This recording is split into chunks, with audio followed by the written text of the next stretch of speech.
Okay, welcome everyone, guys. This is the episode number 12 of the series of interviews that I will be making to the top 25 European players who qualified for Worlds in Anaheim 2025. And for today, we do have Zzweilous. Welcome to the show. Hello. Thanks for having me. I'm excited as to what will happen during this next hour or so. Yeah, so let's get started. Introduce yourself for the few ones who might not know you yet. Yeah, I will just do that. I've watched a couple of the others, so I know broadly what to say. So my name is Cedric, if you like government names, Zzweilous, if you like in-game names.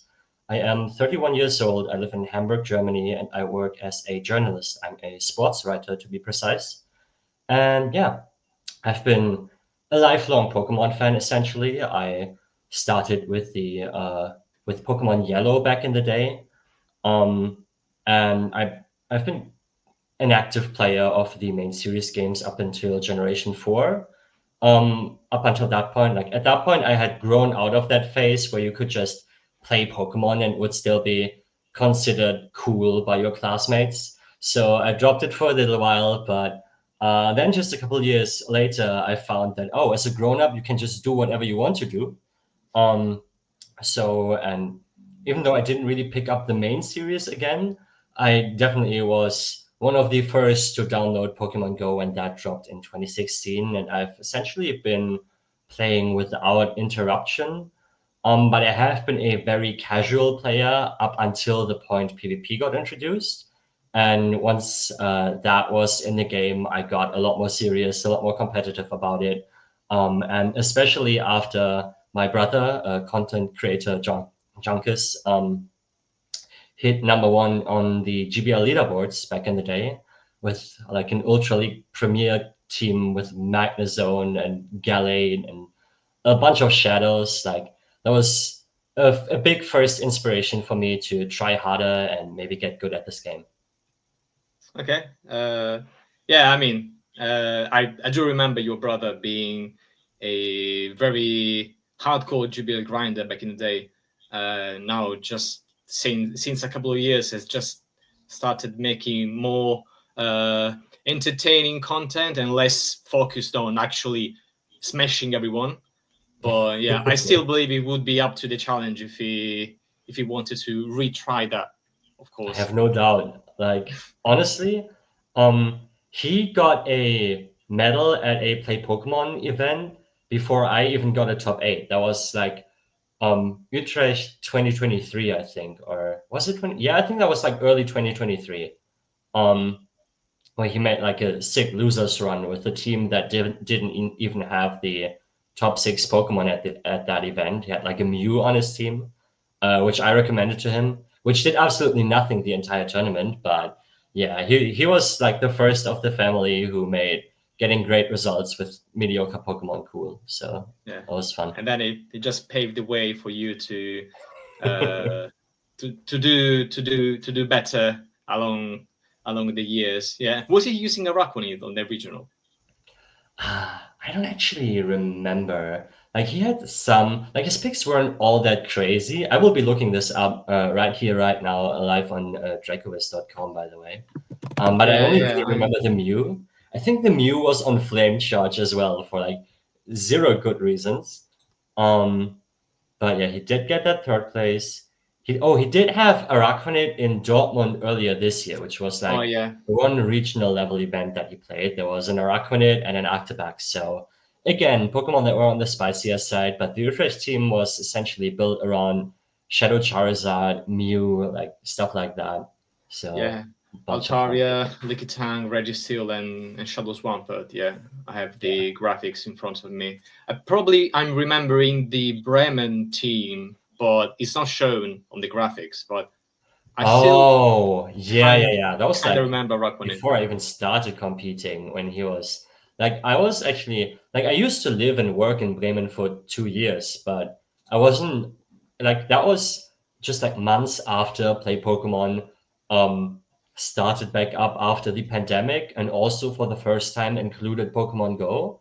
So I didn't even know what to make of it. Like, is it worth it to go to these events? would I ever be good enough to do anything at these events? So I wasn't really planning my year around that. But yeah, my brother managed to get an immediate top 8 at Bremen. Apparently with an R credit, I don't even remember because that was like very, very early. The only thing I remember about that tournament was that it was probably one of the laggiest EU tournaments we ever had. But well, that's 2022 for you. So Yeah, that's a long time ago. Yeah, and yeah, okay. So apparently, PvP talent runs strong in your family blood, and yeah, let's have a look at your results from this year. So, of course, stellar performance, lots of very good results, tons of top 8, 3 second place. yeah, So yeah, if no if stranger to a definitely grand final, but yeah. it wasn't quite meant to be. So yeah, still trying to chase for the big win, but yeah, no doubt it's gonna come sooner or later. Like when you get close to that point so many times, at that time it's just a matter of Yeah, so I did get first in the Barcelona special event back in it was the 2024 season, but it was late 2023. So at least I'm not in that position where like my friend Farid Tomahawk UK, who is like okay, he also has like 3 grand finals appearances, I think, but still chasing that goal. Then essentially like once you dive into casting, you probably see that the grass is greener on that side and aren't like as adamant about chasing the big win anymore. But like there's a bunch of players like I think Arrow is another one. Like people who they are championship caliber players, but they only ever reached the grand finals so far. I'm almost in that camp. I would have been like one of those people if it was only for this season. But I do have that one tiny special event 2 years ago that I can point to. Like, okay, I do have that shirt. But yeah, this season a bunch of very close calls. yeah. And the only two uh, not so good results, if you want to call it that way, were in Stuttgart when you had to run away mid event. Yeah, This is true. I will get to yeah. that, I guess. And Atlanta, where I believe you don't have. Oh, okay, probably you just registered a meme team and then you didn't go, right? Yes, I think we can get Atlanta out of the way right now because this is like one of the stranger ones when you look at the graphic. There's a Shadow Sharpedo on that team. What is that doing here? So yeah, the team was a meme because I knew I couldn't attend. So I knew I would be in the United States during that week, during that weekend. And I initially thought that I could swing Atlanta because I was like going to be in the Boston area, which isn't quite Atlanta. You would still have to fly there. But because closer to the event, neither the flights nor the hotels looked all that worth it anymore. I decided to, okay, like maybe take it a little easier after UIC and not just attend the next event on another continent at that. And yeah, so I just skipped that. I registered a team. I didn't actually show up. On Dracovis, it will show 0 games played. So this is merely a meme. Yeah, and well, yeah, and definitely Shadow Sharpedo is a tribute to your teammates in Battle Frontier, right? As well as Zzweilous Yes. is a tribute to yourself. All of Am I those Pokemon missing any actually. other references? Yeah, like there's a decent amount of references in that team. Um, So the Dedenne, right now it's an IC winning Pokemon. Back then, Parabolic Charge was still useless. I essentially put that on the team because it's one of the favorite Pokemon of a friend of mine, the boy who lived. You may have seen that name on the GBL leaderboards or in Twitch chat or in Discord. Not a competitor, but somebody who would be good enough to be a competitor. But he's more about cheering on his friends, his homies. Shadow Palkia on the team because of Martine's insane UIC run, getting a trophy with Shadow Palkia. So that was like one of the funny Pokemons at that point in time. Um, I will not comment on Breloom further, but Sorok was a pick that I used when I first entered the GBL arena, GBLA back in the day, a format hosted by my now podcast co-host Speediest Chief 2. This was an invite-only tournament for the top 8 on the GBL leaderboards, and then you had to compete in essentially the meta of the week until a winner was crowned. And I actually managed to win the first week I snuck into that format, which was very new and very exciting to me at the time. And the meta of the week was the Love Cup meta, and that meta included Sorok, and very few people knew that that thing got solar beam. So I actually managed to solar beam an Alomomola on stream, and that was like still to this day one of the more exciting but also moments of my PvP career. So in a team of meme Pokemon, it had to feature. Yeah. So it's nice to have a whole list of Pokemon that means something to you, and that you can just flex in the Dracovies infographics at the end of the season. Yeah, Exactly. that's nice. Okay, so let's have a closer look at your individual results from this season. So we have had the Dortmund meta, which was also the Gdansk meta, I guess. But from Stuttgart, it changed. Yes. And okay, so I will let you talk. So let's spend a couple of minutes on each regional. What you thought about each meta, why you were building, if you were happy with the results overall, the crucial moments of each regionals. Yes. So let's start chronologically in Dortmund. That was the first European regional after the big meta shift that happened after Worlds, with a bunch of nerfs that really flipped the viable list of viable Pokemon on its head. Like Counter was nerfed all of a sudden. Um, Clodsire and Shadow Fur Alligator were top meta. And yeah, people were still figuring things out. We didn't really ever have a shift that big. But yeah, so there were like Pokemon or cores rather that I thought would be very strong. And from what I saw in practice tournaments, a lot of people were using Diggersby and Toxapex at that time. I feel like that core was premiered by Tomahawk UK in Baltimore, the first North American regional championship, and it looked really strong without many real core breakers. So I saw a lot of people in practice just run those two together, and I wanted to break that.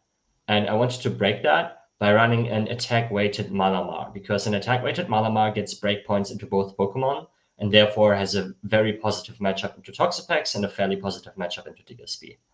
The problem with that was nobody in Europe, or like no European, actually ran Diggersby Toxapex core.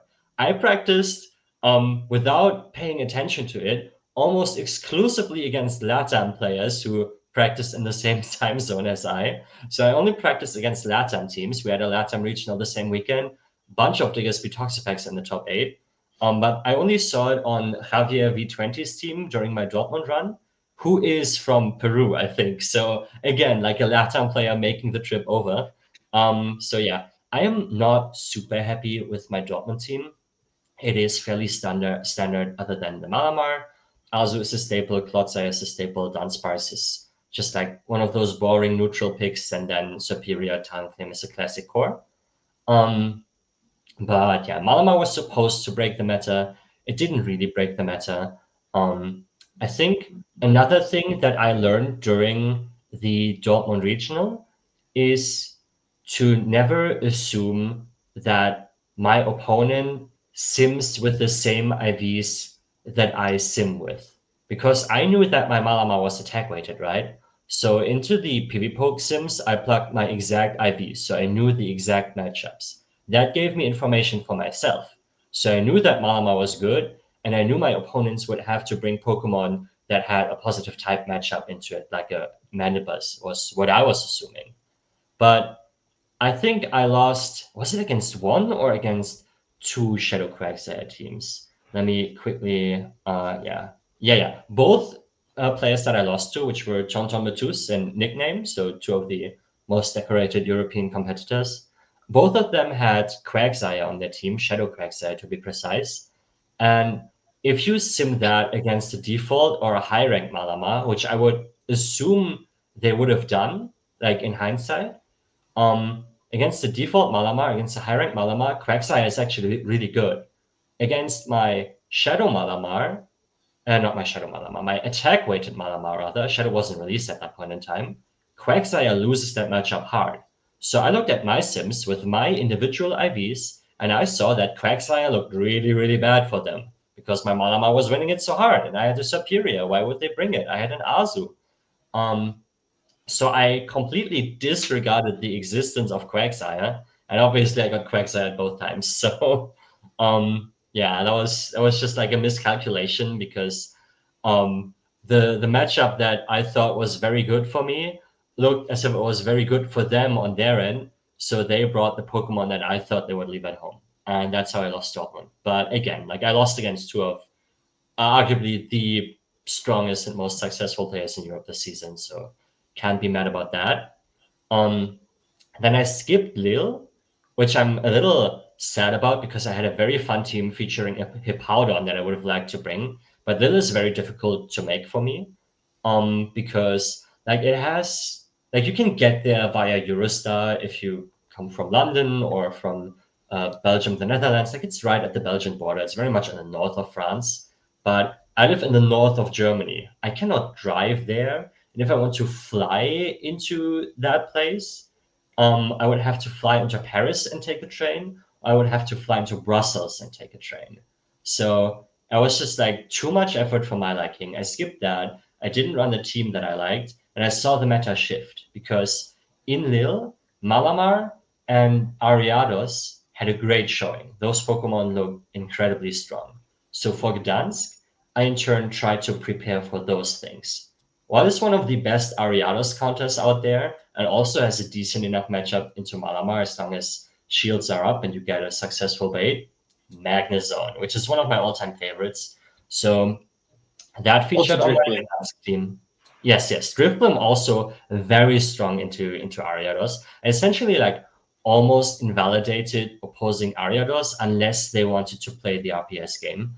But I was willing to play, for example, my Gastrodon. My Gastrodon was my Ariados bait, my spider bait. I wanted the Ariados to come out, spin its web, and wrap the Gastrodon into it just to take a shield in the zero shield scenario or make it super, super close in the twos. I could play it either way, but that is actually not a hard winning matchup for Ariados, despite outpacing and having Trailblaze.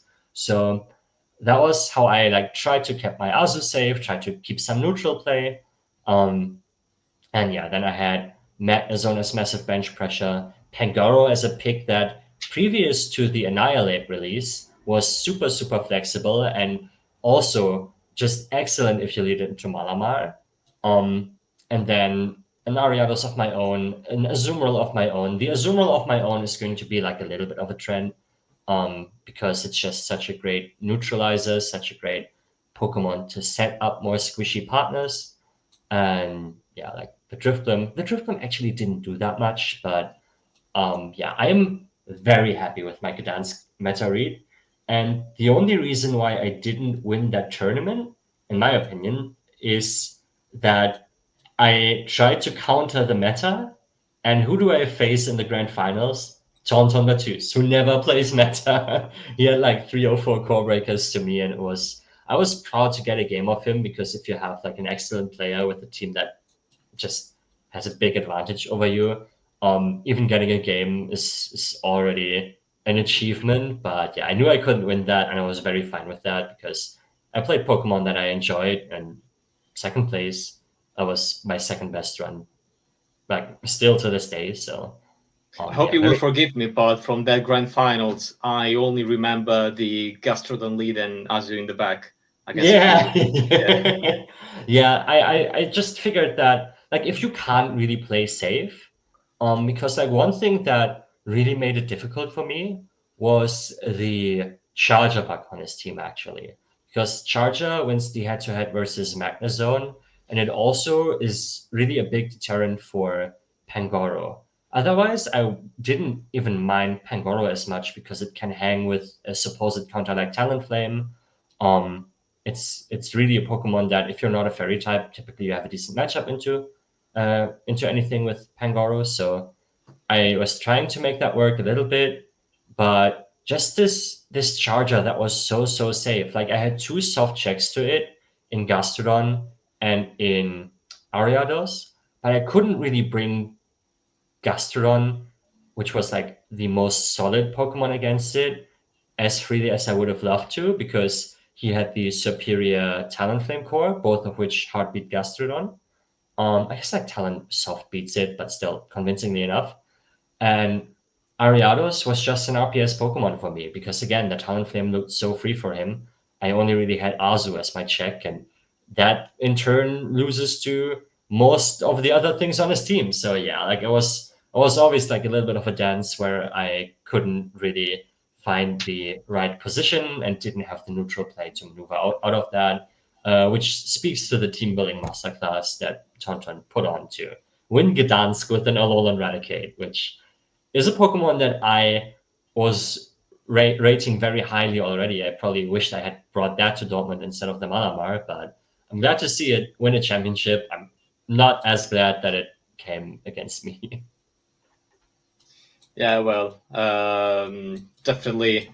Now that you're explaining in more detail your rationale behind the Gdansk team, I can definitely see now what you were seeing back then. Yeah, there have been some rumors that your Gdansk team was mainly uh, RPS based, and then because it is probably no mystery that uh, your most important skill is actually to read your opponent's line. That makes a true That is difference. just generally a very important skill in this game, to be Yeah, fair. and yeah. So the I don't general feeling disagree. was that no, sorry. Nah, Go it's ahead. it's all good. It's all good. So yeah, I like Gastrodon obviously RPS. Um, Magnezone obviously RPS, at least in that meta where Matstep was and Clodsire were essentially everywhere. So I'm guilty as charged. I don't deny that this was particularly RPS. Yeah, but yeah, the general feeling was that you wanted to take advantage of your line reading skill. So having a lot of polarizing Pokemon just helped you already gain a lot of information even before starting playing the game one, so that you could already expect a couple of Pokemon that would come every time. And so yeah, just being able to clear up some noise and already have a clearer view of what your opponent is going to bring is definitely what is gonna make you start one step ahead in the matchup. I was definitely that was the tournament where my mind reading skills were most on point. I think my favorite match of that weekend and one of my favorite matches of the season came in the losers finals against Scafo. Yeah, Scafo, obviously one of the best European players. I think in Yokohama he was the highest placing European at Worlds, and he also knocked me out of the EUIC that came before Gdansk.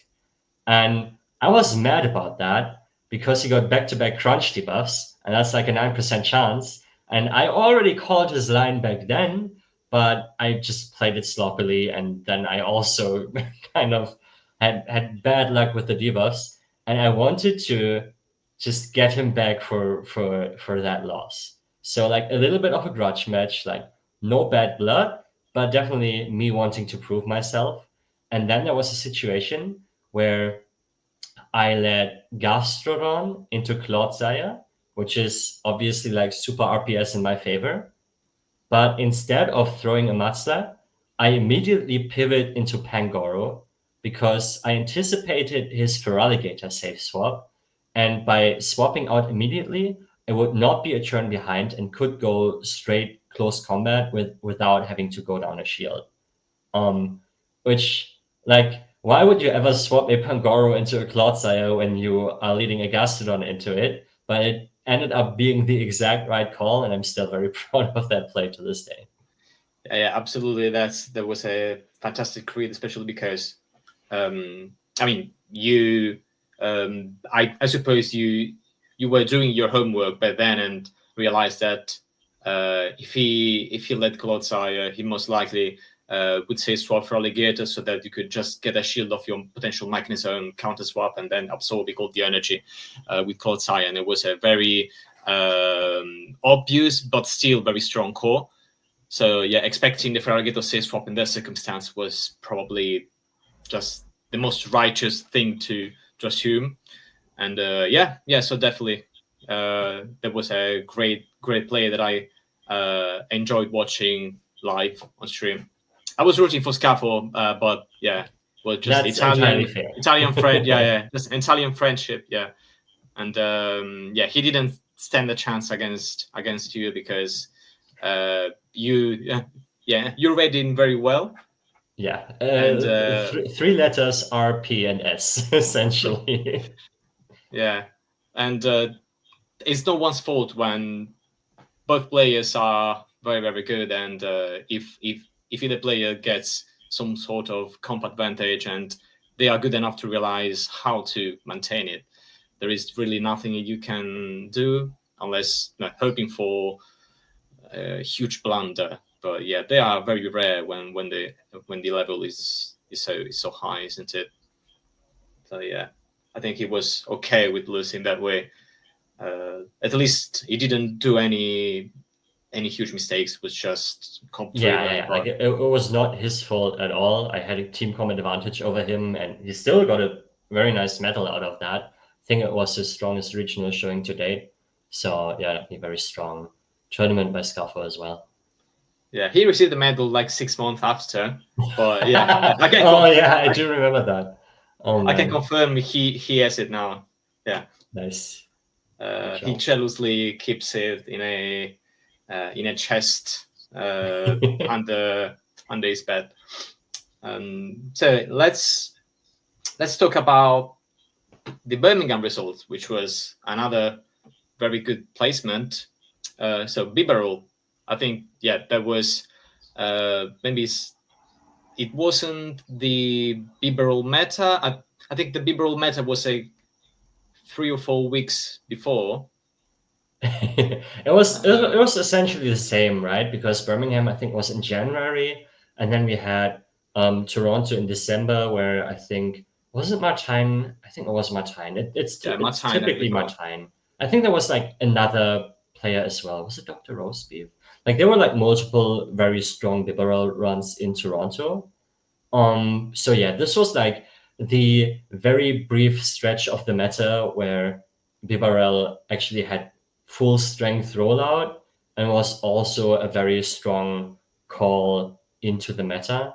And yeah, how did we get there? How did we get to this place where Bibarel was able to take second place in Birmingham? So I will keep this brief, but the previous two regionals that we largely will skip over are the Stuttgart and Toronto regionals that I participated in, and those happened after the Annihilate Community Day. So Ragefist Annihilate was in the game, Ragefist Prime as well, but it didn't really shine as early. And briefly after, Corsola also got released. In Stuttgart, I came 33rd.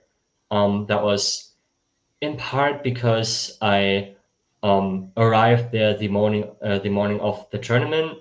Then I got seeded into Group D regardless, and I was hoping for it to be A or B or maybe C, and then on the winner's side. But D actually collided with me having to leave to do my work from home duties in the afternoon. And like the worst thing that could happen to me was a Group D losers run, and that was what I would have had to do. So I had to essentially skip after my first loss. That was a disappointing tournament. Then the next tournament in Toronto, I lost my very first round. I made like half a loser's run, but I got knocked out by Badash ultimately and only came 25th. So I had a strong start to the season in Dortmund and Gdansk. And then 33rd, 25th, I thought, okay, maybe my actual level is lower. Maybe I was thinking too hard about how to play with Annihilate, counter Annihilate. Maybe I was overthinking my matchups, overthinking the meta.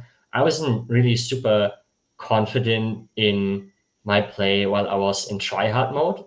So my solution to that was to leave tryhard mode.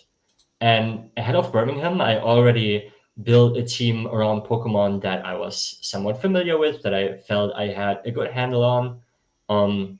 But then my teammate Cheese Girl, Ben, he changed two things around in a team that I already posted. And it ended up as the Beaver team that we are now seeing in Birmingham. And instead of putting a lot of time into practice and just like overthinking everything, I picked a Beaver. I went there to have fun, and boy, did I have fun! Like it was amazing because even though Annihilate was on essentially every team, with Corsola, few people actually dared to bring it that often. And when there wasn't an Annihilate on the team, like it wasn't always free the Beaver, but it was at least so good that like when the Annihilate wasn't on the team of three that they brought, it was like good into at least two of three, sometimes into three of three, because people thought, okay, the Beaver is squishy, I don't have to respect it as much. And yeah, so that led me again to the winners finals against Icelandic Lapras. I only managed to take one game of him there. Then I managed to again reach the grand finals after defeating Galaxy Bolton in what was a rematch. He was one of the few people who did not have Annihilate, which I thoroughly appreciated.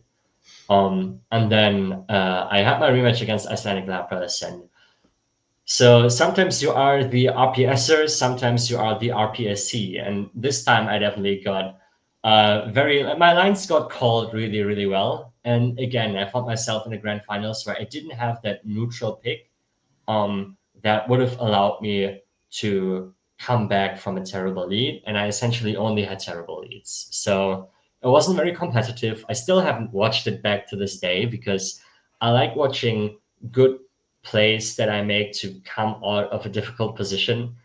But there were if I watched that back, I would only see difficult positions with no good plays. So yeah, this is, even though I don't know whether I could have done anything much better, I feel like I could have utilized more Talent Flame against this team, but overall I just felt as if I was at such a disadvantage in that matchup. So again, I don't blame myself too much for losing that. But yeah, after losing two grand finals in a row, you maybe start thinking about, okay, do I need to change my approach?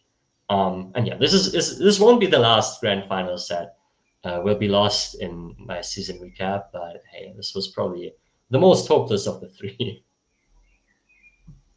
Yeah, but yeah, there was actually I was noticing, yeah, that your EUIC team actually maintained the same backbone that you had brought in Burning. You just swapped for different monkey, and Yes. yeah, and you used Azumarill, so a different water type.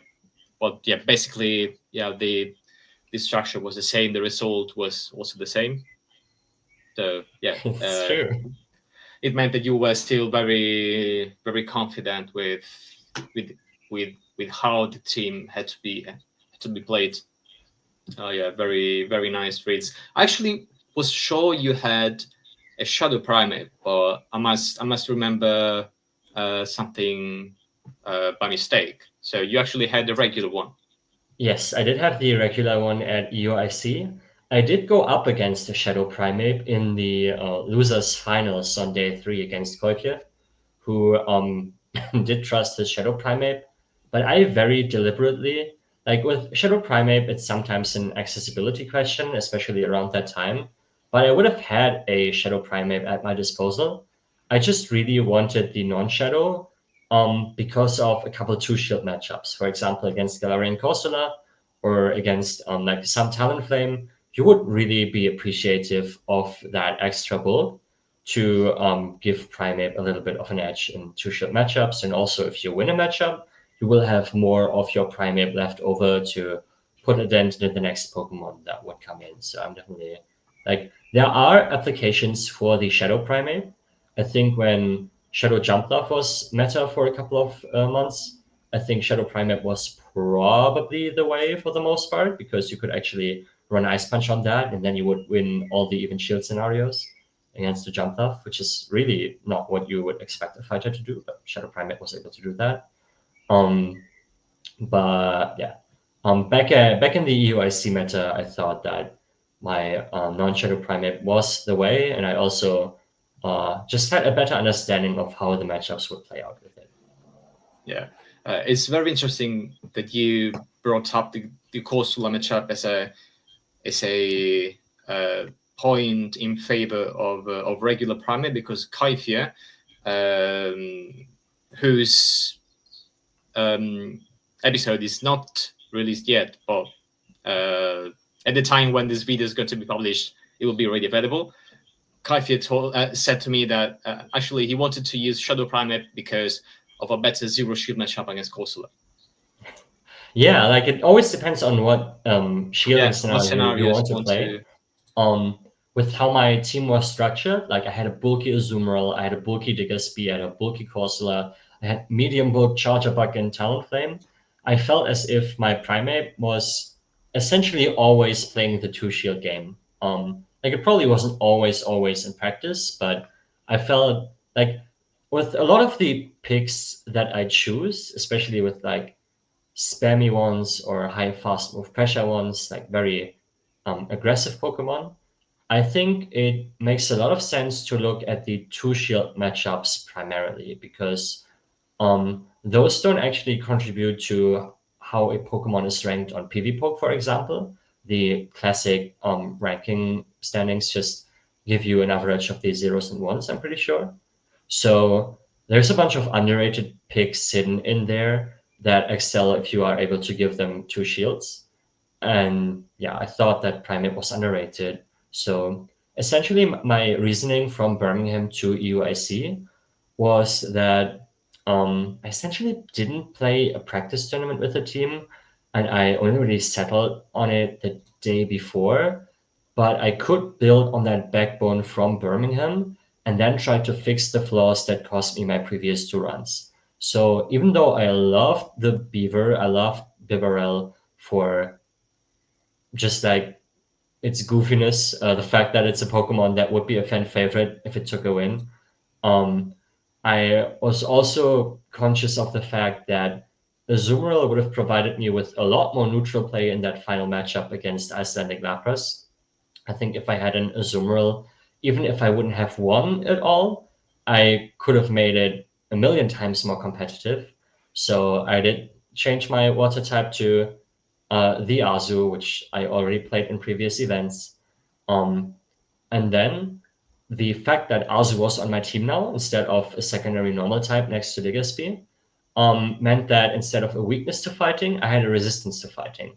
So I was able to give up my Annihilate and instead bring in a Pokemon that is a little softer to opposing Annihilates, because I had kind of fixed that by that weakness by bringing in the Azumarill already. And I spoke about the Corsola matchup. I still have PTSD from my first round in Toronto, where I tried to save shields for an Annihilate sweep in the back twice, and I got greeted with a Galarian Corsola in the back twice. So that's how I dropped down in the very first round. And yeah, I didn't want that to happen again. And Primeape does a lot of nice fighting type things, but without insta-losing to Corsola if you save shields for it. So I just tried to learn from my mistakes from both Toronto and Birmingham. And I think my EUIC team was the strongest team I built all season.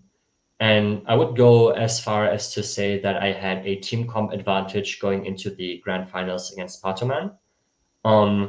But he just played better and he gained an understanding of which Pokemon would give me trouble in which position at a point when, like, we played 3 best of 5 series. And after a while of essentially like practicing against each other, a top player will identify where you are the most vulnerable.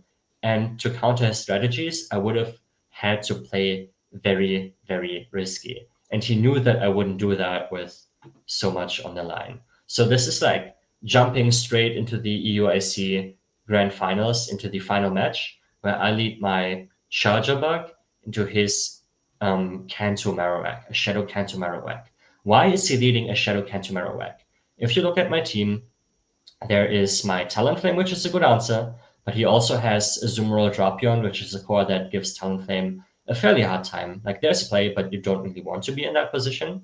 And then there is my Primate, which Shadow Canto Marowak slaps down in the two-shield scenario. Then there's my Diggersby, which is a neutral matchup. Then there's my Corsola, which is a neutral matchup. Then there's my Charger Bug, which is an amazing matchup for him.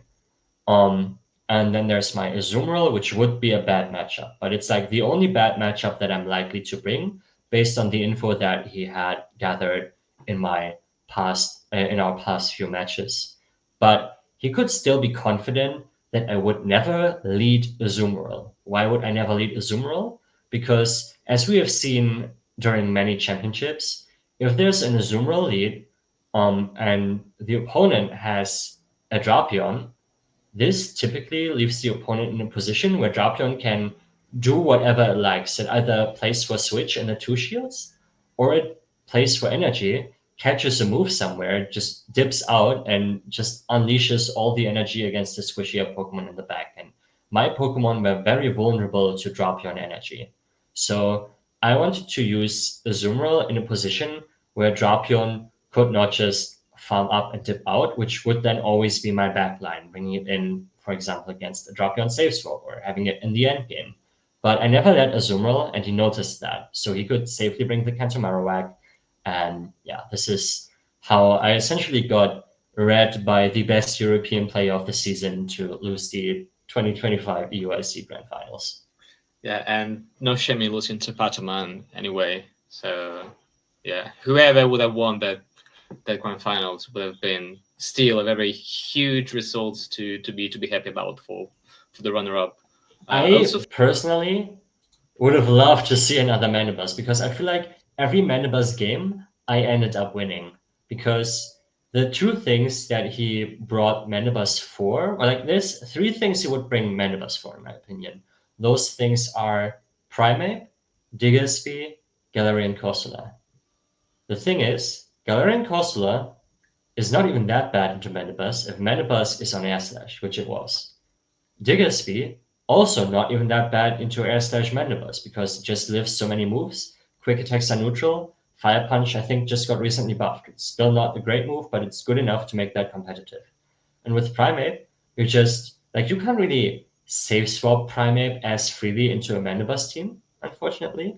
But you can still lead into a Manibus, close combat, and go into another Pokemon, and you'll be pretty far ahead whenever the Manibus next comes out, because you just cleared your debuff and you took like half the HP off it. So I was actually, the fact that I managed to reset the bracket on a 3-0, I think that had a lot to do with how exploitable the Manibus on his team was. And he realized that in the next set of 5 and didn't really bring it anymore. But yeah, he at least brought it as a threat, which is like part of the reason why I let Charger Bug in that decisive game, just thinking he may just lean on that Manibus some more. But yeah, he learned from how on paper it looked good, but in practice I just was able to exploit it time and time again. Okay. No, I didn't really remember exactly how the games went after the reset. So that's why I was actually thinking he won thanks to Manibus. No, he actually won thanks to no longer he won Manibus. Despite the Manibus. Yes. I think that Canto Marowak was actually his MVP in that set. Let's go to your Utrecht team, because I want to talk about this read with you a little bit. So we also faced in Utrecht, and you knocked me out, rightfully, yes, because I think my team wasn't really good into the meta, and yours was. And you also I think your team was very enjoyable, though. I want to highlight that there was a Clefable on it, a Skeledirge on it. Fun. Like, it was good fun. Yeah, but unfortunately, I didn't really have a solid answer for it, especially if my Clefable was double checked, and yeah, also I think my team wasn't really well thought. I mean, it was well thought, but it wasn't well practiced with. So I didn't do any practice because I didn't want to give my clefable away in scrims. And I think, yeah, in hindsight, there was a mistake. You should always scrim. It doesn't matter if they see you clefable, they are not gonna change the team because of you. Otherwise, Yeah, I for mean, sure. it's a very stupid thing to do. So yeah, I just being too afraid of revealing my cards and just didn't exploit the extra practice that I could have done.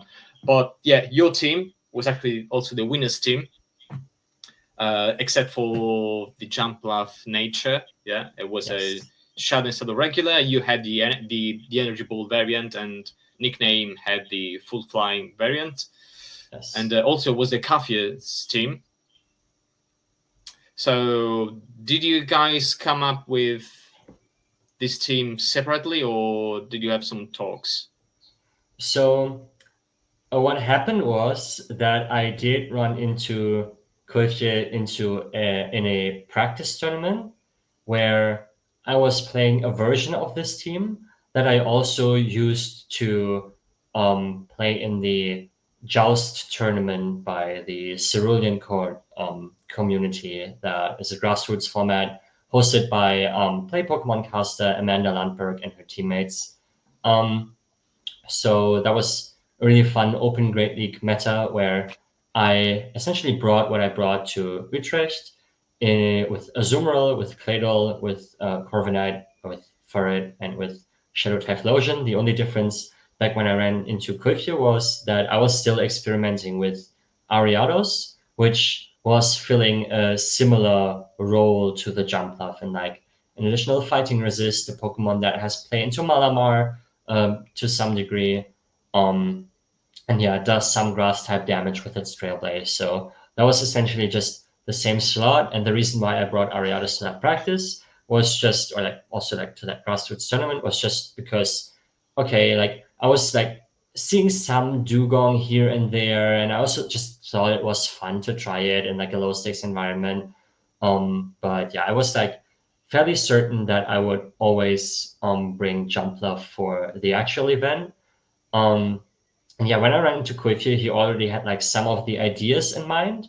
I don't know um, to what degree he then just like took the team that he saw on like that I brought to the practice and replaced the Ariados with Jumpluff. But we did briefly talk about what is good in that current meta, and like one big read obviously was the Shadow Typhlosion, which was which was inspired by um, being the best core breaker for the previously victorious North American team, where I think it was Out of Pocket who won a Yeah, regional with the team of Lapras, Shadow Gator, Shadow Jumpluff, Malamar, Diggersby, and Tinkaton.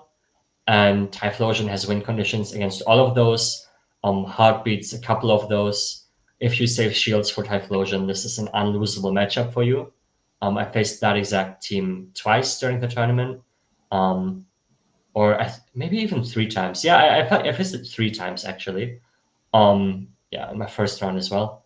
So it was actually a very good meta read because this Pokemon alone gave me a team comp advantage in three of my rounds. So that's always nice to have. And yeah, so I feel like that's how like part of the team spread to Koichi. He then refined it on its own on his own and probably talked to Nickname about it. So we ended up with very similar builds. Um, and yeah, like obviously, Nickname just piloted it the best over the weekend. He also had the Shadow Double Flying jump up, which I think was the correct call. I had a more conservative call in my non-Shadow with Energy Ball, which did two things for me.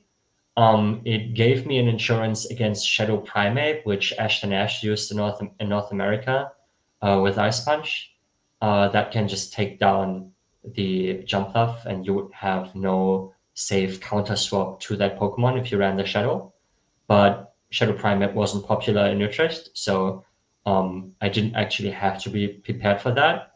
And then another Pokemon was one that won the Sevilla special event that was HK Assassins, Stunfisk. And Stunfisk is a Pokemon that has a really good matchup against Jumpluff if Jumpluff only has flying type attacks, but a really bad matchup against Jumpluff if it carries Energy Ball. So Shadow Primeape and Stunfisk were the reasons why I opted for the non-Shadow Jumpluff. And I saw neither of those Pokemon at all during the entire weekend, so I should have just committed to the neutrally better Pokemon. But yeah, I was too careful about things that didn't end up happening. Yeah, I believe your team in Utrecht and the nicknames team as well and the Carfield team as well. I think this team was the source for the meta, for that specific meta in that particular week. And this because, basically, hard-walling Tinkaton with 3 great answers give you the chance to use Ferret almost freely. So you were safe to use Ferret, and Ferret had a really neutral matchup against basically the whole meta at the point. And we were not seeing fighters basically, and Primeape is still doesn't have the most of the dominant matchups against Ferret, especially if you say swap Ferret, they can't really put Primeape on you. Otherwise, like Swift is gonna deal already a lot of damage against Shadow Primeape. And still, you had to bait. So I believe the team was really, really good. So I'm not surprised that it eventually won. So almost 2 medals, and with the same team, which would have been fun if actually you got a medal too.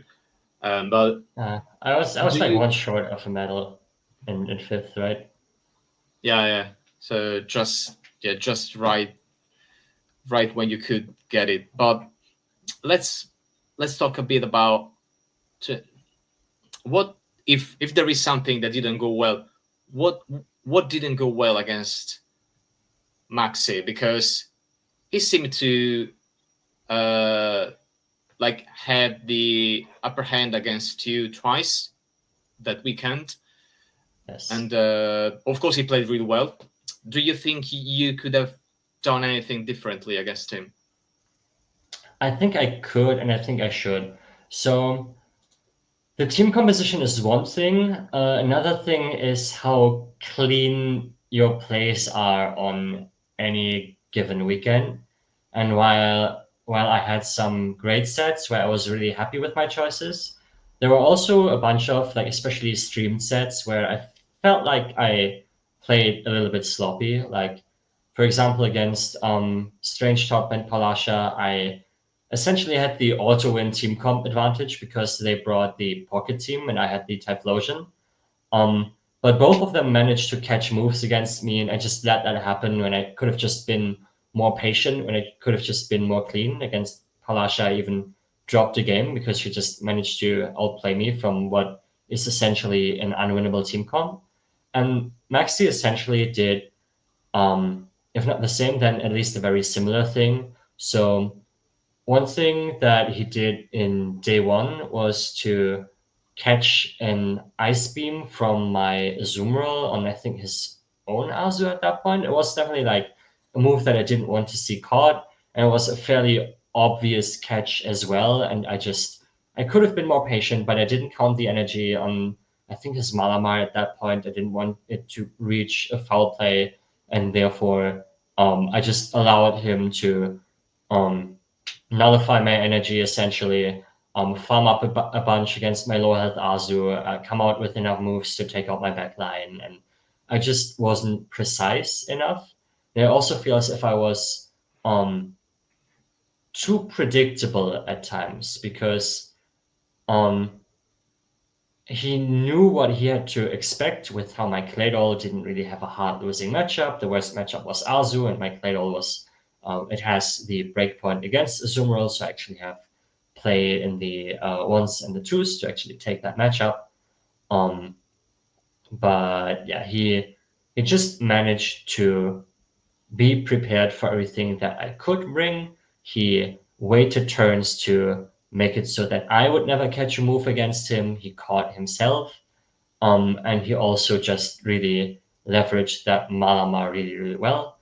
I think I expected less of the Malamar because I had a safe enough Azumarill that I could bring into the matchup, which I thought would discourage Malamar use.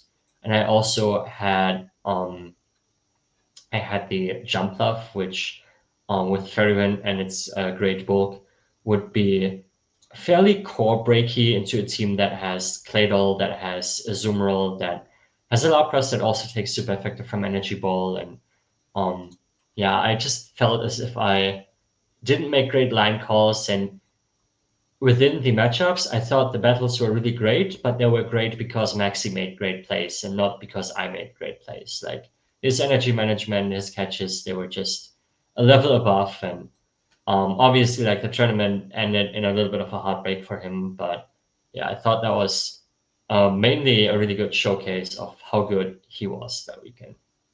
Yeah. So yeah, definitely. And I say your team won the regional anyway. So yeah, it's you a, can it's the you can second just time that happened that season. Like Toronto, Elam won with the team that I had brought to the tournament as well. Like there was no inspiration for that one. I'm pretty sure of that because we don't really frequent the same circles as much. But I'm very proud of my team building. That even when I miss out on a medal, a lot of the time my team choices or my meta calls, like the Stuttgart regional, I brought Fortress. Martine got fourth with the Fortress that weekend.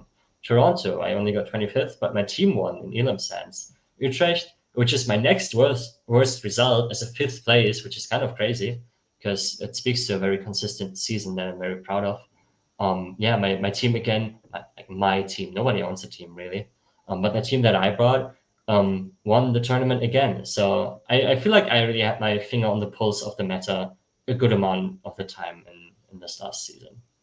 yeah, definitely. And yeah, and speaking of keeping having a good pulse on the meta, we go to NAIC, so we fly to North America, and yeah, we saw two Greninjas in the top 5. Yeah. Yeah. Like there's a trophy. Like Greninja got 2 trophies that weekend, and I don't think that like actually my friend Jox in a Discord server where some Europeans practiced. He spoke on his opinion of Greninja ahead of the tournament, and he was like, "Okay, it felt okay, it felt decent in practice, but it's not winning a trophy, and it won 2 trophies. So very proud of Greninja, very proud of that statement, aging very poorly. Um, but yeah, it was one meta call of all time. Yeah, and yeah, it was. I believe it was a one-time perfect meta call because of basically no rock on it. But yeah, I have some doubts about Greninja keeping his high viability for Worlds if we are seeing more and more rock on it. I don't know. What you think? Yeah, I think that will depend on how much people will trust themselves to pick up a team such as the one that Dune and Axon ran. I honestly thought that even into the Araquanid lines, Greninja was kind of bringable because you knew that with the Araquanid, there would come 2 picks that were really, really soft to Greninja. And Pato against Daxon in day 3 with his Greninja, like he started bringing that and trusting it a little more. And that's when he started picking up matches against Daxon, even though he had a very difficult team composition, a lot more difficult than what I had to play with against Daxon in those matches. But yeah, he did bring that Greninja, and actually it did some work because it's decent enough against Lapras. Whenever there's a Drapion on the field, Greninja has a good time. And yeah, those picks are being paired with the Rakonit. So I can see a world in which Greninja is taking home another trophy at Worlds, actually. Okay. Yeah. So looking forward to see to see what's going on. And yeah, probably you will be one of those Greninja trophies in Worlds. I don't know what you're gonna bring, but yeah, who knows? Worlds is The like a long time away, right? Like we still have like a month and a half essentially. So it may feature on the team, it may not feature on the team. I'll just take a month off and then I'll start my prep and then we'll see about it. Yeah, it's hard to to assume where the meta's going. If Worlds were to happen relatively close to NAIC, then yeah, I would assume a lot of players would just follow the previous tournaments, winners team hype train, which is what usually happens. But yeah, with more than 2 months separating the latest biggest tournament and the world's, yeah, anything can happen. People can follow the hype train and then just suddenly getting tired of Araquanid. And yeah, so we don't know yet, but is Corsola the best ghost? I think it's a ghost that has a niche. You need to be really prepared for opposing Diggersby, which I think I was. I had Trudilli and Lapras both very strong neutrally and very good into Diggersby. I had Greninja, which obviously kind of the star of the show and also usually is so good of a core breaker that it limits what my opponent can bring into a matchup. And then I honestly want to call out Shadow Scizor as a Pokemon that isn't that bad into Diggersby. Like you do get one shot by a Fire Punch, but if you manage to keep your shields for it, if you manage to get a shield advantage somewhere, if you manage to get an energy advantage somewhere, if you manage to get a catch, there's a lot of play that neutral Shadow Bullet Punches still can have against a Diggersby. So I felt good enough into that pick to opt for a ghost that had a little bit of a more polarizing matchup in that regard. Um, and one reason why I preferred it to Dusclops was that it was more immediately threatening, with Astonishes being able to put out damage no matter how many shields are in play. Like you don't have to just keep on throwing. You don't have to be worried about your moves getting caught. You don't have to like throw on awkward timings. You just astonish. You just do the fast move damage instead. Um, and yeah, I needed a ghost. I was experimenting. Like you see the team as it is. It already has three spicier picks with Scizor, Greninja, and Galarian Weezing. Even though I feel as if Scizor at least made its mark in a way that it will just now become part of the meta. But I also had Runerigus in there at first because that thing outpaces Scizor in the ones and twos. So it's a ghost that manages to beat the guy with the Night Slashes. It shuts down Dedenne really hard, and it has access to Rock Tomb. So it's a very strong Pokemon that is kind of overlooked. Marcus Arceus Aurelius did Yeah, actually top cut with it too. But I played it in practice and I found that people just kept on bringing Quagsire into me. So I brought a thing that was a little more neutral to Quagsire.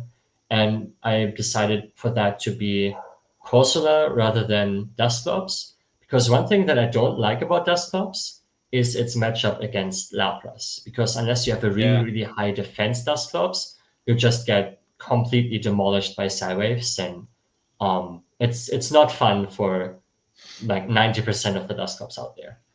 yeah. And I think Desktop loses the matchup against Lapras even in the 1-0 shields, which is pretty appalling to say the least. So yeah, definitely having access to Power Gem just to deal some serious damage into Lapras, but also just straight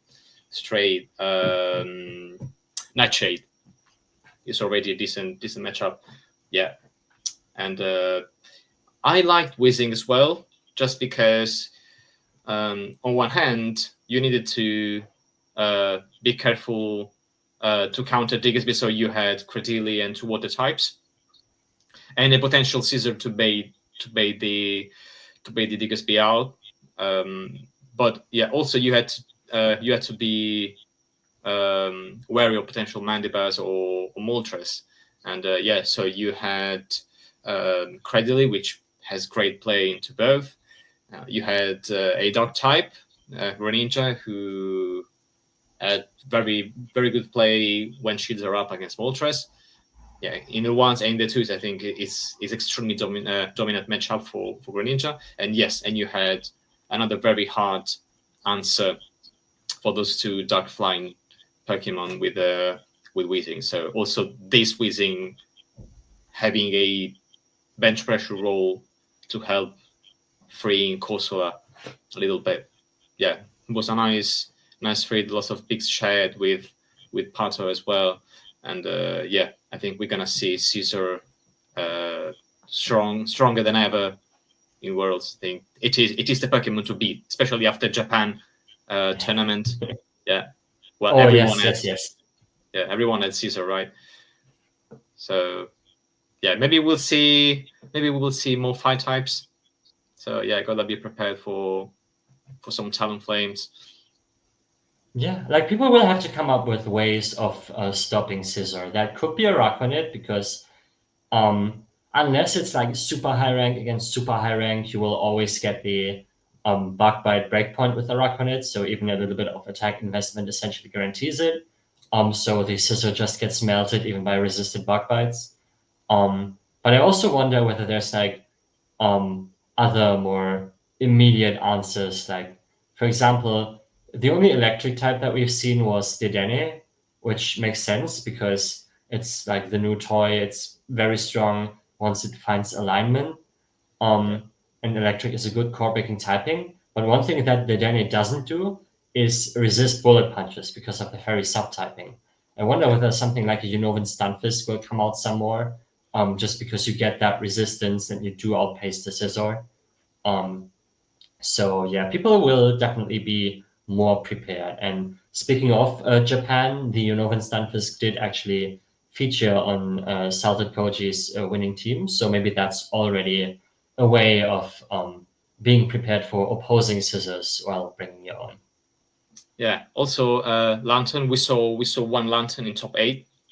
Yeah, Lantern double resist bullet punch. So even a better matchup, especially when shields are up. Of course, you have to respect the trade plays. But yeah, the bullet punches just deal not this much damage. You are already bulky, and you double resist the bullet punches. So yeah, it might be a nice pick to use. But yeah, it's also not so flexible against many other Pokemon. Uh, okay, so we had a very nice season recap and yeah, and some discussion about the meta. So let's move on to easier topics.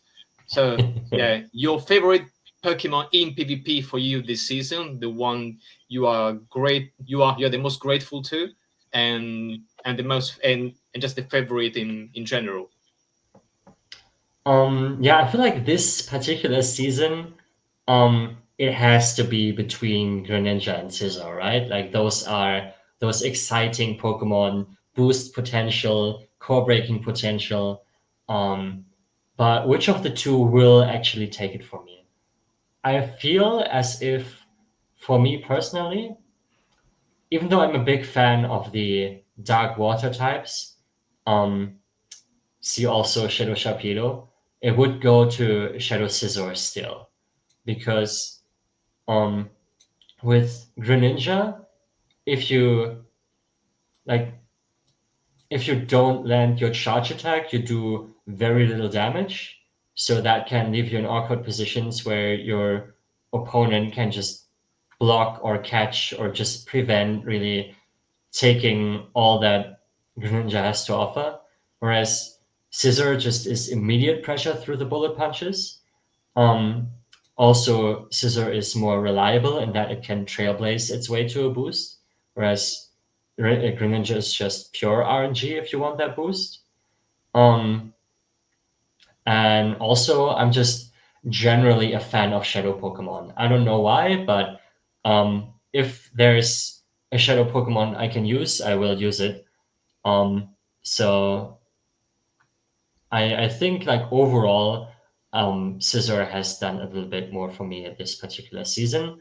If we are talking all-time favorites, are we talking all-time favorites? I feel like yeah, at this point it needs to be Pokemon Go related, because even though I grew up with 4 generations of Pokemon essentially, this is the most like this is like the part of my life where I actually invest the most time into Pokemon, counterintuitively. So it would need to be something that I have great memories with from Pokemon Go. Um, so again, shout out to Shadow Sharpedo as like a mascot for my faction Sharks and Recreation.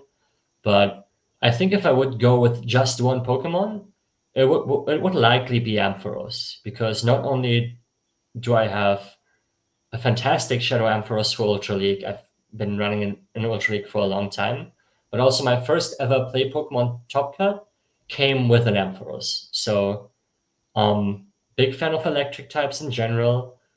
Lots of memories connected to that Pokemon, and I just like the design of it as well. I feel as if Ampharos just it's not good enough to be a lot of people's favorite, but I like if I have a Pokemon just for myself. This is why I bring Spice so much, because oh, you are one of a million good Shadow Drapion players and you're not even the best. That doesn't sound as nice as you're the one guy who top cut a European regional with Ampharos. Um so yeah, I feel like we're counting sheep here. I think Ampharos is going to take it. Yeah, and yeah, with your 13th place in Bochum in 2023, you almost fulfilled the Tour Battles prediction that someone, we don't know when, but yeah, there will be a player running Ampharos winning it all, and One day it will be better.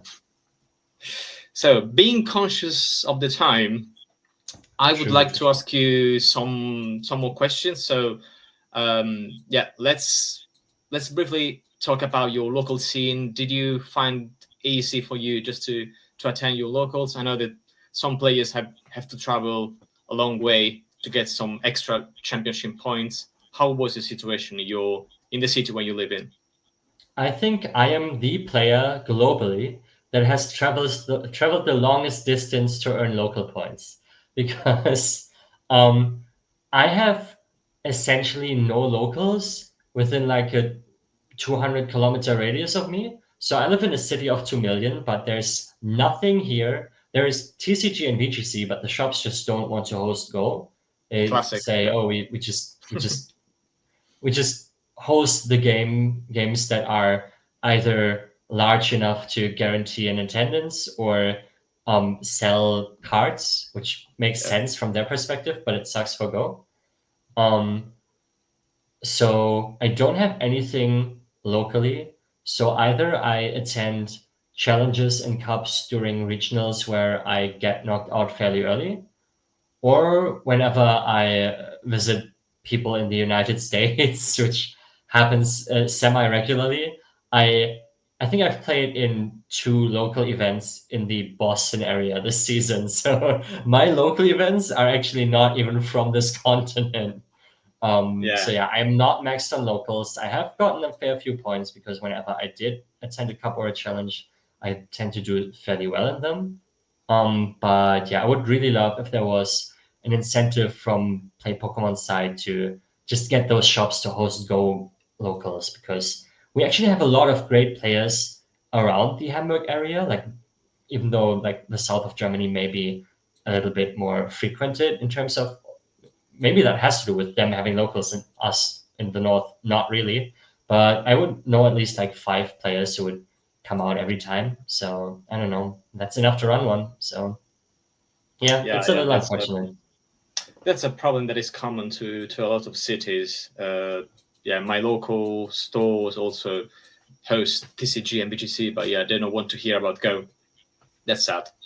And yeah, but luckily for us, I mean, especially for you, you got enough points with the major events that you really didn't need those extra points from locals. You have your travel award super secured. So yeah, at least there is this upside. And if you could enforce an update tomorrow in the game, anything, move sets, move damage, move energy, mechanics. You have full power for one day. What do you change? Show 6 mode next to GBL. We just need to be able to play and practice the official format in game. I think that's going to be, I hope it's going to be something that is on Scopely's agenda, because I think that would be necessary. That's the in-game change. If I could make another change, if I was like CEO of Play Pokemon, I would change Pokemon Go tournaments to Swiss. I personally probably benefit from double elimination because I am always the top seed. I get to benefit from that structure. I have a fairly short path to points, to money, to card prices, but I know a lot of people who are really good, but they don't really get the chance to develop in a tournament setting, because if they aren't seeded, the tournament can end too early, and I don't love that. Yeah. Well, your feeling is common to everyone so far that I've been spoken with, and so definitely there is a very strong consensus around the Swiss system. So let's us hope. Maybe for Worlds, we don't know yet. I don't think the double elimination format has been announced as the official way yet. But yeah, we can just hope at this point. And okay, so very last question before I let you go. I would love to hear from you. Is there one player that you are close with that you believe they have what it takes to make a big leap and to become a very great player, but so far they haven't shown enough consistency for any reason, for whatever reason? So there's a bunch of players. I feel like it's easy to gravitate towards grassroots teammates, and I think that is what I will do, just because I know them the best. Like in terms of UK players, like we are a fairly international faction. I'm from Germany. I have 2 UK teammates. The rest is American and Canadian. But I know that my teammates Dale Toon Army and Gambino Dragon want to take on either their second or their first Play Pokemon event next season, and we are currently fighting in the legendary tier in North America. So really high level of grassroots play, a bunch of leaderboard appearances too. So I definitely do trust in those guys.